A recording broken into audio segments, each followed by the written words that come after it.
हरे कृष्ण सुप्रिय गौर भक्तबृंद मध्याह्नकालीन भक्तगृहे भगवानेर भोग दर्शन करुन।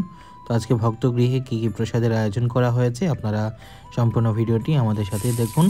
प्रथमे आज के किछु लाल शाक एबं किछुटा भ্যারাইটিস भाजी करा हयेछे, तारपरे मटर दिए लाउ दिए एकटा डाल करा हयेछे बा सब्जी।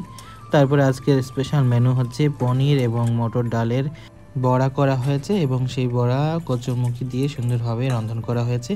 तो आजकेर अनेक सुंदर एई टेस्टी सुस्वादु रेसिपिटी आपनादेर माझे शेयर करब। आपनारा सम्पूर्ण भिडियोटी आमादेर साथेई थाकुन। हरे कृष्ण। तो प्रथमे किछुटा मटर डाल जले भिजिए आगे थेके राखा हयेछिलो, तारपरे सेटा ब्लेंडार करे नेওয়া हयेछे। तो ब्लेंडार करे आलादा करे सुंदरभावे पेस्टटा तैरि करे नेওয়ার परे एकटु आधा भांगा करे राखा हयेछे। तो तारपरे एखाने किछुटा अ্যারারুট एबं लवण देওয়া হয়েছে। তারপরে এখানে যে পনিরগুলো নেওয়া হয়েছে পনিরগুলো ভেঙে গুঁড়ো করে দেওয়া হয়েছে যাতে একসাথে মিক্সড হয়ে যায়।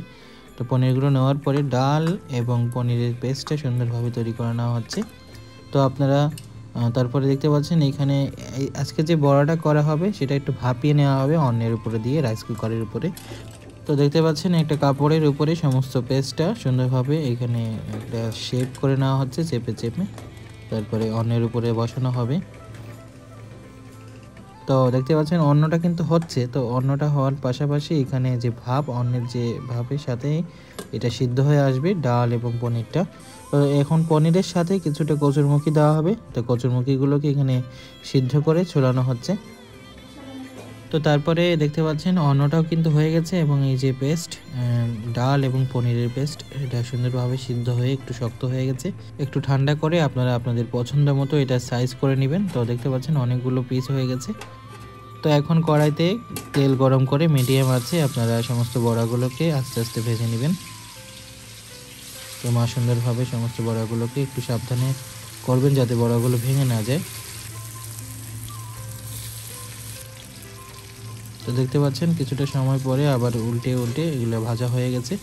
তো দেখতে পাচ্ছেন অনেক সুন্দর মুচমুচে ক্রিস্পি এবং লাল করে ভেজে নেওয়া হয়েছে বড়াগুলো যাতে ভিতরে কাঁচা গন্ধ না করে। আপনারা যদি কম ভাজেন তাহলে ডালের একটা গন্ধ চলে আসবে।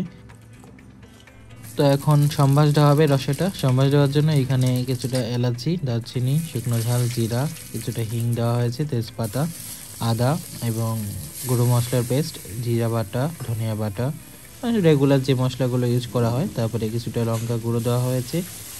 তারপরে সুন্দরভাবে মশলাটা একটু ভেজে নেওয়া হচ্ছে তেল বেরোনোর পর্যন্ত। তারপরে কিছুটা লবণ দেওয়া হয়েছে, 2-3টা টমেটো দেওয়া হয়েছে, কাঁচা লঙ্কা দেওয়া হয়েছে। তারপরে সুন্দরভাবে আবার মশলাটা ভেজে নিয়ে সিদ্ধ করে রাখা কচুরমুখীগুলো মশলার সাথে সুন্দরভাবে ভেজে নিতে হবে। তো এখানে পরিমাণ মতো গরম জল দেওয়া হচ্ছে। জলটা আগেই গরম করে রাখা হয়েছিল যদিও গরম রয়েছে এখন। তো রসাটা আরও 3-4 মিনিট জ্বালানোর পরে দেখতে পাচ্ছেন ফুট চলে এসেছে, আলাদা একটা কালার চলে এসেছে, টমেটোগুলো সিদ্ধ হয়ে গেছে। তো এখন আমরা আস্তে আস্তে যে বড়াগুলো ভেজে রাখা হয়েছিল পনির এবং ডালের স্পেশাল বড়া, তো বড়াগুলোকে সুন্দরভাবে এইখানে রসার উপরে দেওয়া হচ্ছে।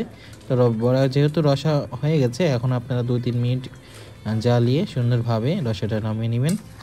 তো আপনারাও আপনাদের গৃহে এইভাবে বড়া রসা রন্ধন করে ভগবানকে নিবেদন করতে পারেন। তো এখানে আজকে যে বড়াটা করা হয়েছে ডাল এবং পনির দিয়ে সুন্দর স্পেশাল বড়া রসা।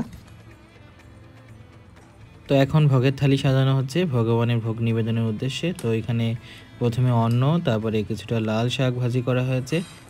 তো তারপরে এখানে ভ্যারাইটিস ভাজি করা হয়েছে।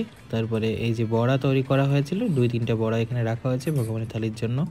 তারপরে এখানে ডাল দিয়ে মটর দিয়ে একটা লাউ ডাল করা হয়েছে। তারপরে আজকের এই মেনু কচুরমুখী এবং পনির ডালের বড়া রসা। তারপরে 2-3 পিস এখানে লেবু দেওয়া হয়েছে, কিছুটা শসা দেওয়া হয়েছে সালাদ হিসেবে এবং পরিশেষে ভগবানের থালার উপরে এখানে ঘি দেওয়া হয়েছে। তো এই ছিল আজকের মধ্যাহ্নকালীন সময়ে ভক্তগৃহে ভগবানের ভোগ। তো ভোগ নিবেদন করা হয়ে গেছে, এখন আপনারা ভোগ দর্শন করুন। জয় মহাপ্রসাদ কি জয়। হরে কৃষ্ণ।